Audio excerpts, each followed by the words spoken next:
Assalomu alaykum hammaga, sizlar bilan Lasxon FX. Ushbu videoda siz Funded Next haqida to'liq tushunchaga ega bo'lib olasiz. Xo'p, umumiy olganda Funded Next oldin bo'lgan, faqatgina hozir update qilindi, ya'ni yangilandi va bu yerda qo'shimchalari juda ham ko'p, ya'ni savdo qilish uchun sharoitlari juda ham ko'p qo'yildi. Hamda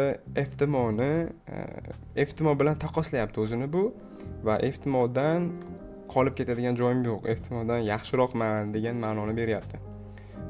Ushbu videoda siz mana shuni polni tushunib olasiz hamda hech kimga da'vat qilmayapman, ya'ni faqat shunda ishlashinglar kerak deb da'vat qilmayapman. Prosta obzor qilib ko'rsatib beryapman. Agar sizga ma'qul bo'lsa, kirib ishlaysiz. Agar ma'qul bo'lmasa, ishlashingiz shart emas, bu majburiy emas. Xo'p. Funded Next Funding Pips bilan oldin Funding Pipsda ishlab turdik. Endi sekin o'zim Funded Nextga o'taman, sababi bu yerdagi sharoitlari. Ya'ni bu yerda yangiliklarda savdo qilsa bo'ladi.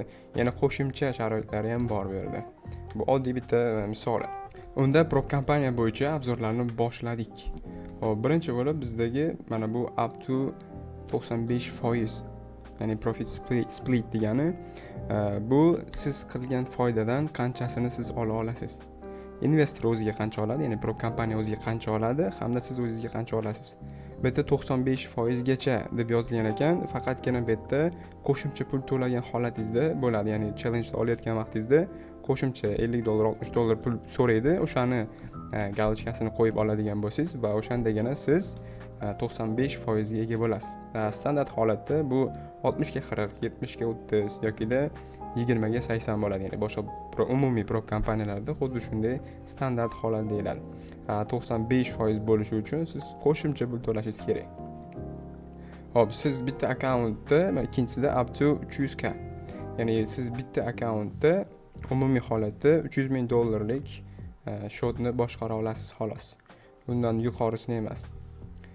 Bo'lishi mumkin 3 ta 100 minglik, bo'lishi mumkin bitta 200 minglik, bitta 100 minglik. Xuddi shunday qilib maksimal hammasini yig'indisi 300 mingga teng bo'lishi kerak. Hop, 24 hours guarantee payout. Bu degani 24 soat ichida siz chiqargan pulingiz 24 soat ichida sizga tushadi. Hamda 24 soat ichida tushmasa, ularda shunaqa yozuv joyi bor. 24 soat ichida tushmasa, sizga $1000 qo'shib beradi. Ya'ni uni xatosi sifatida. No time limit challenge. Bu degani oldingi prop kompaniyalarda 1 oy berilardi limit. Bunda hozir limit yo'q deyapti. Xohlagan xohlasang bitta etapda 3 oyda o't, xohlasang 1 yilda o't, farqi yo'q. Hop, keyin ketadigan bo'lsak, 95 mingta akkaunt o'zi funded bo'lgan ekan. 35 mingtasi pul yechgan. Total reward, ya'ni umumiy yechilgan summalar $125 million yechdik deb aytyapti. Endi bu narsalarga ishonish-ishonmaslik o'zingizlarga havola. Ya'ni lично man neytral holatda, bularga uncha qiziqmas bu narsalar.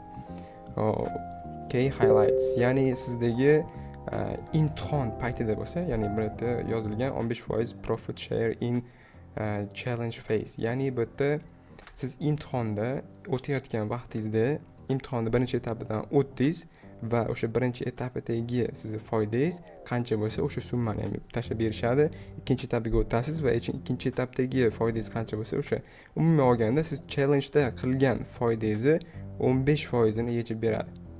Ya'ni sizga birinchi etapda o'zidoq yechib beradi emas, keyin imtihonni o'tib bo'lganingizdan keyin o'pshay qilib 15% summasini, ya'ni foyda qilganingizni yechib berishadi. No time limits, ya'ni bu Funded Next'dagi imtihondan o'tayotgan muddati cheklanmaganligini anglatadi. Competitive spreads on high leverage. Bu yerda ya'ni yelkasi, kredit yelkalari juda ham katta bo'ladi deyapti, hamda spread kichkina bo'ladi deyapti. Bu holatda spreadlari yevro dollarda kichkina bo'ladi hamda qolganlarida ozgina kattaroq bo'ladi. Misol uchun yevro dollarda 1 punkt atrofida, 1,5 punkt atrofida o'ynaydi.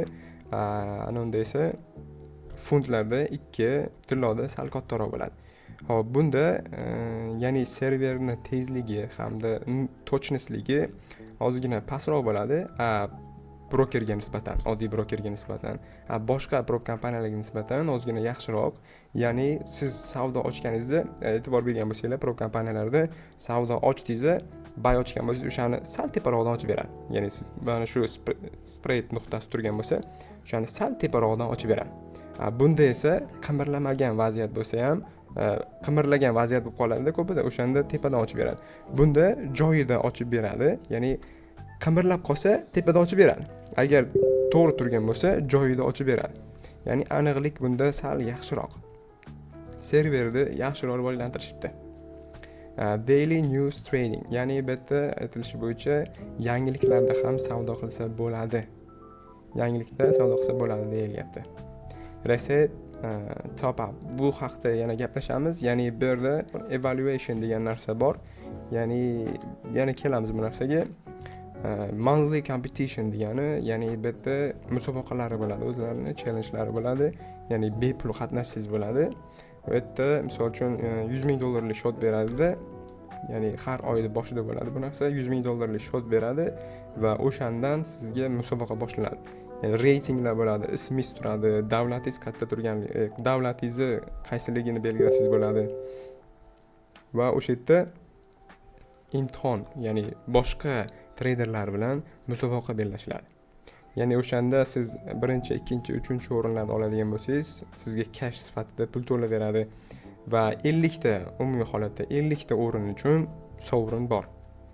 Ya'ni bularda. Bu har oy bo'ladigan narsa. Bu yerda qatnashib ham o'zingizlar ishlasanglar bo'ladi, hech qanday pul tashlamasdan. Xo'p, bu yerda endi eng yaxshi ma'lumot C-Trader, MatchTrader qilib qiynalib yurmaysizlar. Yana bu yerda MetaTrader 5 hamda Torlar o'sha kontrakti qaytdi va ishlashni boshladi bular. Va shunda siz MetaTrader 5 hamda Tor bilan qulay holatda savdo qila olasiz. Mana shunisi zo'r yangilik bo'ldi.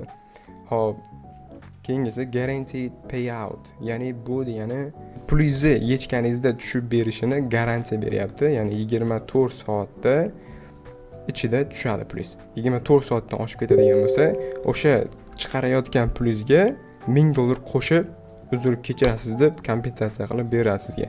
Ya'ni sizni kuttirib qo'yganligi uchun. Aytilishi bo'yicha xuddi shunaqa ekan, hali bu narsaga duch kelmadik. Hop, bu yerda umumiy holatda menyusi, ya'ni o'sha menyularni ko'rib chiqadigan bo'lsak, mana bu yerda yozilyapti 15% profit share, ya'ni siz agarda $6000 olib turib, $59 ekan $6000 olib turib, o'sha bo'yicha imtihondan o'tib bo'lganingizdan keyin sizga $117 tashlab beradi. Ya'ni $56 ni o'zini ham tashlab beradi. $117 ni ham o'shanga qo'shib tashlab beradi.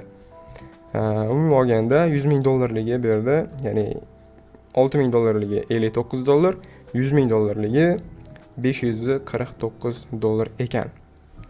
Ya'ni $549 bilan siz sotib olganingizda imtihonlarda o'tganingizdan keyin sizdagi mana shu summani ham $549 ni ham tashlab beradi.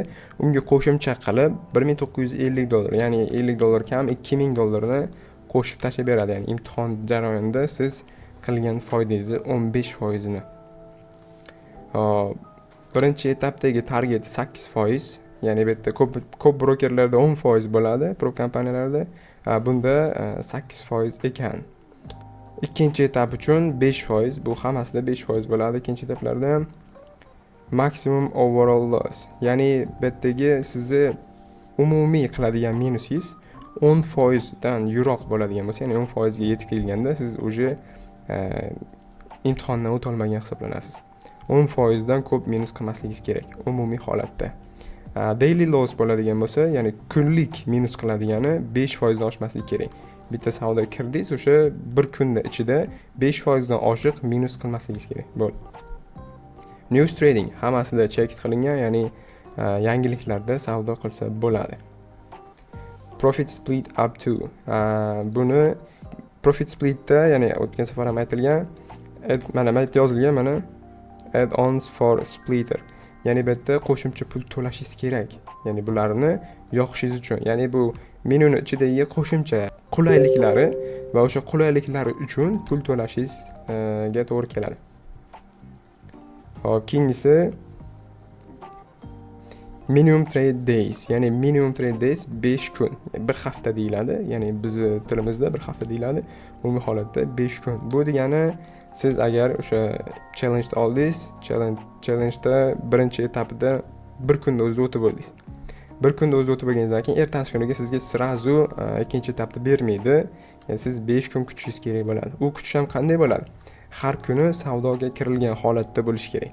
Ya'ni imtihondan o'tdingiz, o'tib bo'lganingizdan keyin har kuni ertalab o'sha turganingizdami 001 eng kichkina ob'yom bilan kirasiz, chiqasiz, bo'ldi. Boshqa hech narsa qilmaysiz. Ya'ni sizdagi minuslar ham katta bo'lmaydi. Ham o'sha 5 kun ichida mana shu narsani qilib yursangiz, sizdagi imtihonlar to'g'ri bajarilgan bo'ladi. First withdrawal, ya'ni birinchi pul yechishingiz 21 kunda yecha olasiz. Bu degani siz imtihonlardan o'tib bo'lganingizdan keyin 21 kun savdo qilasiz. O'sha 21 kundan keyingina pulingizni yechishingiz bo'ladi. Именно o'sha pulingizni yechgan paytga kelganda mana bu qo'shimcha pullari hamda to'lagan pullaringizni qo'shib tashlab beradi. Refundable free degani, ya'ni o'sha to'lagan summangizni yana qaytadan sizga tashlab berishi. Imtihondan o'tganlarga imtihon pulini qaytarib beradi. Xuddi shunday, stellar two step deyilgani bu eng to'g'risi, ya'ni oldinlari ishlagan, o'zimiz bilgan stellar two step.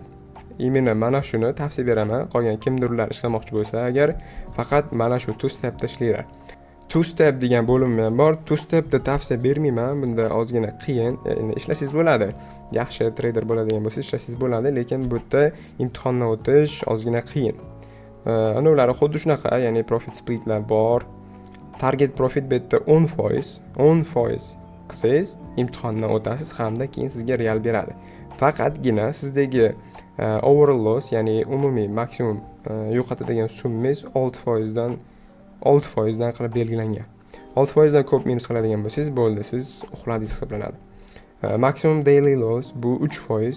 Bu 3% da bir kundagi riskingiz. Bir kundagi riskingiz 3% dan oshmasligi kerak. Foyda ko'payyapti, mana 10% qilishingiz kerak imtihonda. Bunda esa 8% foyda qilishingiz kerak. Mana bunda 10% foyda qilishingiz kerak. Ham riskingiz kamayyapti, ham foyda qilishingiz ko'payyapti. Bu 2 barobar nagruska degan. Ya'ni bunda tabiiyki ikkita stepdan o'ta olmaganlar bir stepdan o'ta olmaydi. Bu tabiiy. Ya'ni tasodifan bo'lib qolishi mumkin. O'tish ham. Minimum trade days 2 kun. Ya'ni siz 2 kunda imtihondan o'tib keyingi etapga o'tishingiz bo'ladi.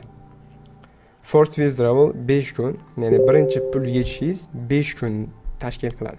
Siz imtihondan o'tdingiz, imtihondan o'tib bo'lganingizdan keyin bir hafta savdo qilasiz. O'sha bir haftadan keyin siz pulingizni yecha olasiz. Bu tarifda imtihondan o'tish qiyin, lekin pul yechishingiz muddati kam. Bunisi tarifda esa imtihondan o'tishingiz osonroq, lekin pul yechish muddatingiz uzoqroq. Ya'ni har bir odamga moslab menyular qilib qo'yishgan. Stellarlight bunda ishlashni tavsiya bermayman. Mantiqsiz. Ya'ni bu yerda ishlaydigan odamlar bilmadim qaysi ma'noda buni oladi. Atak bunda ishlashni tavsiya bermayman. Ishlamay qo'yinglar bunda. Eng zo'ri o'sha eski ikkita steplik. Mana shu ikkita steplikda ishlab, bemalol imtihondan o'tib savdo qilsanglar bo'ladi. Hop, get plan qiladigan bo'lsak, mana bu yerda lifetime payout 30% bitta bossangiz o'sha summaga qo'shiladi summa. Mana bu 100 mingligi bizda qancha edi? $549 edi. Hamda mana buni qo'shganimizdan keyin, lifetime qo'shganimizdan keyin $714 bo'ldi. Ya'ni bitta $60 qo'shildi. $60 dan yuqori summa qo'shildi. Double up qo'shganimizda o'sha почти $933 bo'lyapti. Ya'ni bular sizga unchalik shart emas. Shu siz zamonsiz bilan. Ya'ni kimgadir majburiy emas bu. Kimgadir agar shartli bo'ladigan bo'lsa bulardan ishlasangiz bo'ladi. Birinchisida MetaTrader 4, MetaTrader 5 tanlab, swap free, ya'ni swapni yo'qotish yokida swapli ishlash. Ya'ni swap free qiladigan bo'lsangiz qo'shimcha pul to'laysiz bunga ham. Bu summa примерно $50 tashkil qiladi. Примерно. Ya'ni siz to'layotgan summaga 10% qo'shilar ekan. Swapli qilib ishlasangiz ham bo'ladi, swap free qilib ishlasangiz ham bo'ladi. Ya'ni qo'shimcha pul to'lab. Endi bular shartli narsalar emas, pul chiqarganlarni ko'rsatyapti. Bu любой programmist yasab qo'yadi bu narsani. Xo'p, endi mana bu yerda aytilishi bo'yicha nima uchun Funded Next ni tanlashingiz kerak degan savolga o'zlari uchun javob qo'yishdi, ya'ni FTMO bilan taqqoslagan holatda. Xo'p, bu yerda aytilishi bo'yicha profit split, ya'ni profit share, ya'ni bu yerdagi 15%, ya'ni siz foydaga challenge o'zida ham biz summa beramiz deyapti. FTMOda yo'q u narsa deyapti. Account profit share, ya'ni bizdagi foydangizni 95% gacha yecha olasiz. Bu degani qo'shimcha pul to'lab turib 95% gacha olasiz. FTMOda faqat 80% gacha olasiz deyapti. Profit target, ya'ni bu siz qiladigan umumiy foyda challenge'dagi bu yerda 8% birinchi etapda, ikkinchi etapda esa 5% deb belgilangan ekan. FTMOda esa 10% bilan 5%. Ya'ni bizda kamroq foyda qilib turib birinchi etapda, ikkinchi etapga o'tib olsang bo'ladi degan ma'noni keltiryapti. Bularda reset option, balavatlarlar, one step challenge, bitta etapli challenge'larimiz bor deyapti. Bunda yo'q deyapti. Free competition, ya'ni musobaqalar bo'ladi, bizda sovrinlar beriladi deyapti. Bunda yo'q deyapti o'sha narsa. Ya'ni bilmadim, FTMO xavfsizlik darajasi bo'yicha, ya'ni ishonchlilik darajasi bo'yicha eng yuqori prop kompaniya, biroq O'zbekistonda bu bilan ishlab bo'lmaydi. Shu sababli Funded Next'da menimcha ishlasa bo'ladi. Ya'ni pul chiqarishlar, balovatlarlar bo'lyapti hozirgacha. Endi prop kompaniyalar masalasiga keladigan bo'lsak, bular baribir umumiy bozorga olib chiqib savdo qildirmaydi, ichkarida qilinadi, ya'ni kuxnya broker bo'ladi bular hammasi. Va bu yerda savdo qilib olish, ya'ni prop kompaniyalarda muddatiga bog'liq bo'ladi. Prop kompaniyalar o'zi aslida ko'p uzoq muddatli yashamaydi. Ya'ni yashashi mumkin 2 yil, 3 yil, 4 yil, 5 yil, 6 yil yashashi mumkin. Undan keyin baribir prop kompaniya yopiladi. U oxiri bor prop kompaniyalarda. Prosta vaqtida ishlab olish kerak, pullarni yechib olish kerak. Shu. Xo'p, bu yerda joylashgani bu yerda Birlashgan Arab Amirliklarida ekan, ya'ni Funded Next markazi hamda FTMO markazi Shveysariya. Payout guaranteed in 24 hours. Ya'ni bu degani pulingizga 24 soatda garantiya ola olasiz. Ya'ni garantiya beryapti Funded Next sizni pulingizni 24 soatda tashlab berishiga. Bizda bor deyapti mana shu narsa, FTMOda yo'q deyapti o'sha narsani. Yangiliklar news. Yangiliklarda allowed ruxsat berilgan, FTMOda ham allowed ruxsat berilgan. Ya'ni bu faqat challenge o'zida. Imtihondan o'tgandan keyin esa yangilikda ishlash ozgina mujmal narsa. Platform offering, ya'ni bu yerda siz savdo qiladigan platformalarni qaysilari? MT5, MT4, MashTrader, NCTrader bunda ham xuddi o'sha. Ya'ni oldin MTlar yo'q edi, MetaTraderlar endi qo'shib qo'ygandan keyin mana bu yerga ham qo'shib qo'yishdi bilan normal holat. Endi shular bilan prop kompaniyalarning ma'lumotlari yakunlandi hamda bu yerda yulduzchasi bor ekan. Mana shuncha yulduzchaga sovringa ega bo'lgan ekan. Endi sizlarga bu prop kompaniyalar qiziq bo'lgan bo'lsa, ya'ni ushbu prop kompaniya qiziq bo'lgan bo'lsa, pastda kommentariyada o'zingizlarni fikringlar yozib qo'yinglar. Agar kimgadir mana shu prop kompaniya bo'yicha olish niyati bo'lsa, o'sha pastdagi kommentariyalar ko'pligiga qarab men ikkinchi videoni chiqaraman hamda ikkinchi videoda xuddi shu Funded Next prop kompaniyasida qanday qilib challenge sotib olishni sizlarga video tariqasida o'rgatib video chiqaraman. Sizlar bilan Lasfon FX bo'ldi. Keyingi videolarda ko'rishguncha xayr, charchamanglar.